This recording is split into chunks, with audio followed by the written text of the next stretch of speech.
It's almost like Andy Reid went to the dry erase board like a beautiful mind and started drawing up brand new plays for Patrick Mahomes and get them inspired. Patrick Mahomes is just an alien. That's all he is. This guy is an absolute alien. Whenever he starts for the Kansas City Chiefs, they average 33 points a game. That is the most in the history of professional football. He does all the right things, too. He has the moxie where he's willing and ready to get the crowd into it. He can drop it into a bucket. He can make every throw. He has all the weapons, but he's also smart. He throws it away when he has to. He takes what the defense gives him, and then he has obviously that magical ability to make plays whenever you need it. I just think Patrick Mahomes right now is at another level, and I have no clue how the Niners are going to stop him, but Patty Mahomes has everything you could possibly need to be the greatest quarterback of all time. They should have been in the Super Bowl last year if D Ford is 6 inches back, and they probably win that against that Rams team the way they were playing. And this year, they look like they're going to be the favorite to win it this year. I think this is Andy Reid's staple moment, and I think the Andy Reid talk needs to end because the guy can flat out coach. It only ends if he finishes the deal because he's going to be the favorite, and also he's the most veteran coach. We saw what Bill Belichick did to Sean McVay. So you mean you're going to lose to a rookie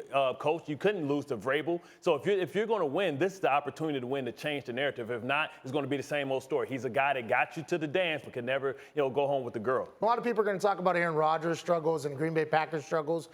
But if a team can run like that and do whatever they want, whenever they want on the ground, there's nothing the other team can do for that. And I think you account for George Kittle, who's one of the biggest weapons offensively that they had. Yesterday, he said, listen, I understand that we're going to be able to move the rock here. Jimmy G is only going to throw the ball 8 times, but we are going to run all over this Packers defense. And they did that. Terry Bradshaw, who runs shingles commercials during the offseason, asked Kyle Shanahan after the game on the podium, he said, why'd you only throw the ball 8 times and run the ball so much? He said, because they couldn't stop it. They won a lot of games ugly. I think they retooled that defense. I think Aaron Rodgers made plays when he had to make plays. I think Aaron Jones had a heck of a year. But for me, I think going into the offseason, I think what Aaron Rodgers sees is in December, he said he can see the 18th hole. He only has a couple years left. If they can retool that team, get him a couple more weapons, I think Aaron is very excited to get back into this thing. Even though yesterday was a steamroll, they ran into a buzzsaw. I think the Packers are in good hands for the next couple years at least. This may be his best last chance to kind of win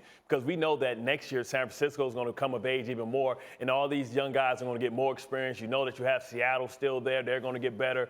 This may be the last that we've seen of Aaron Rodgers, and it's sorry to say that. As long as you get him some pieces, I'll say it again, don't doubt greatness, because Aaron Rodgers is the same guy we had the conversation about 12 years ago. Is he one of the greatest of all time? And also, when you take talented people, inconsistency versus incapability. Rodgers is still capable of balling. Gee, I know you're a Northern guy. Yeah. You've done this TV thing for a long time, made a lot of money. A lot of money. When you move to Florida, that means you're done. That means you're retiring, okay? Because all I've known my entire life is when you move to Florida, you are finito, baby.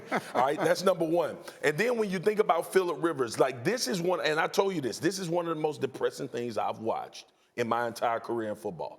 Because Phillip Rivers has been good enough to win a Super Bowl. And don't you for one second think Giselle don't want to be on the West Coast. She's been up there in New England, cold as hell, all right? She's a model. All her friends live in California.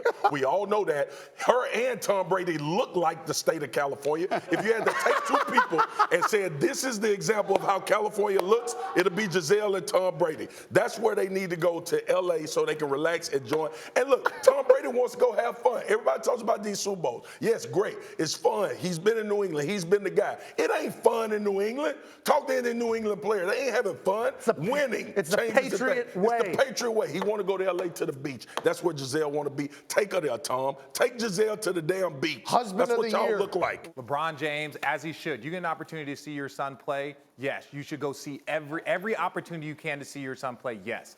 Right? Anthony Davis is just now coming back, so this is his first game back after a couple of games off. But it just looked like they just needed to refocus, right? If you're playing in the postseason, I would not recommend LeBron James going and seeing his kid and throwing off his rhythm. Ultimately, my point is this is just one game. I think the Lakers look is like, okay, we're probably the best team in the league. We're a top 3 team. We have a chance to win a championship. We just need to refocus because teams will be coming after us with their best shot. If I'm Dak, I take less money to win and to build my resume. He's been massively no. underrated. You take less money so that you can build your resume up with some championships. Man, that and dude then ain't you got go no back money. and He's take. been massively I'm He sorry. ain't got no money from the league. You know how many sorry First of all, backup I heard y'all quarterbacks make say more this- money in 1 year than I we've heard ever y'all made in say our this- whole I career? heard y'all say this BS yesterday Nah, about Pat Mahomes. Why would these young quarterbacks take less money right now? Why did Because Tom Brady Brady was say? there 20 years. He was there 20 years with a team that was winning Super Bowls. So Dak can't be there for 15 years? First of all, Dak was a fourth-round draft pick, and he hasn't made the money Tom Brady He has gonna made. get $30 million. Dude. He's not a $40 million quarterback. If you want $40 million, I don't care. give me Teddy I Bridgewater. don't care if you ain't a $40 million quarterback. You're a $40 million quarterback. Somebody gonna give it to you. I agree with you. I said it earlier this Who's year gonna give it to that him? they shouldn't. That Dak to me wasn't worth $40 million. I've said that. Right. But when I look at what this market is going to ask, Who you gonna lose? Give him $40 million. Even though he didn't get a chance to use the chair, it wasn't because he individually decided to put it down. It's because someone took the chair out of his hand. Right. He actually turned over his shoulder and said, "Who took my weapon?" Yeah. Right? Like, he should be suspended RJ, for first 15, off, 20 you have the games. right to bear chairs in this country. You Okay, just a joke. You just have to pray and hope that everything's going to be okay for him. Because realistically, when you're saying that reasonably, it sounds great. But when you're in the middle of a game and your adrenaline hype is so much, you're trying to catch somebody. You're not automatically thinking, here I go up for a dunk. Let me worry about my landing. You're worried about trying to bang it or finish it. And that's where the increase of risk to another injury is potentially there for Zion. So, look, luck factors into a lot of things when players play. And I hope for Zion that he has a 15-year career. But it's going to take some luck for that to happen. The other thing that's happening in New Orleans is this allowed Brandon Ingram to ascend. Yes. So now all of a sudden they have a dynamic duo with a guy that's averaging 25-plus points, playing at an all-star level. Now you get the number 1 overall pick returning to your lineup. 4 games out of the A spot, Jay Will feels like they have what it takes to make the playoffs. I don't think so because they got too many teams to leapfrog, but it's great for the league that Zion is returning. Among the things he did last night was pass Ben Simmons on the all-time three-point shot made. Wow. Ben, you hear that, Ben? Here we go. He has made twice as many threes in his career last night in 18 minutes as Ben Simmons has. My point is, they let Simmons shoot threes he won't even try. This guy's going out there and taking that shot. He had 22 points, 7 rebounds in 18 minutes. Per 48 minutes, that's 59 points. the charts. That's 59 points. He averages 1.2 points per minute, Matt. That's what he plays like. He's a rare player who is a number 1 pick, going to be a superstar, but can get his within the flow of the game with just straight hustle and energy. And we saw a lot of that last night. And like you said, if he's going to be able to shoot the 3 like that, it's a nightmare. It's so very tough to live up to the hype. This guy's a number 1 overall pick. We circled the date that he was going to return. Cameras following this guy from shoot around to pregame, watching him walk, watching him warm up, watching him get ready to play his first game. Struggled, had 5 turnovers going into the 4th quarter. But to have a level of poise to score 17 straight points when he's making 4 3-point shots in a close game versus the San Antonio Spurs, that's extremely impressive. Eli Manning's career is so much better. You can talk about how good you think he is. Those are subjective things. Objectively, Eli Manning had one of the great careers in the history of the sport. He's in the top 10 in practically every statistical category.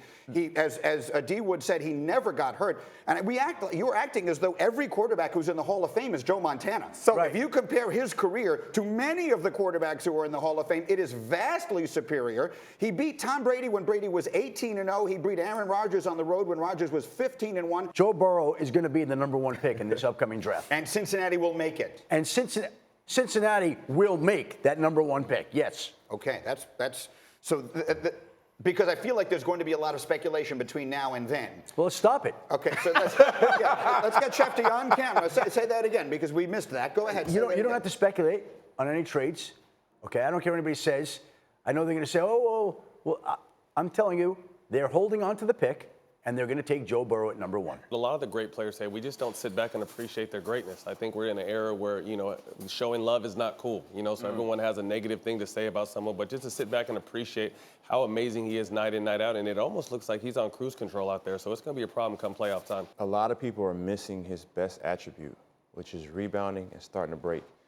The way he's able to create We talk about LeBron James, and LeBron James has an unstoppable move in transition, which is that hard dribble, body contact, spin move, unstoppable.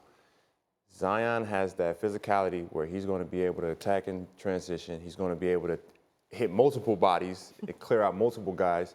And I think he complements the best talent on that team. And also their point guard that's coming up, Lonzo Ball, and also in Brandon Ingram. Yeah. I think Brandon Ingram is the talent of the team. None of those guys get in each other's way.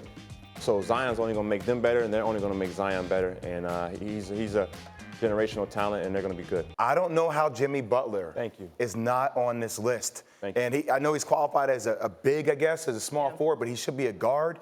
Trae Young, their team is in last place in the Eastern Conference. And Jimmy Butler has changed the culture single-handedly of Miami for a team that's second place in East with the best home record in the NBA. Biggest snub of the whole decision. And I know LeBron is the captain. He just beat out Luka, but what does that say about Luka Doncic? Amazing. Like, he is on his way. He is ascending at 20 years old, that he just missed the verge of being the captain of the team. Special. Passing of the Popularity. Popularity, too.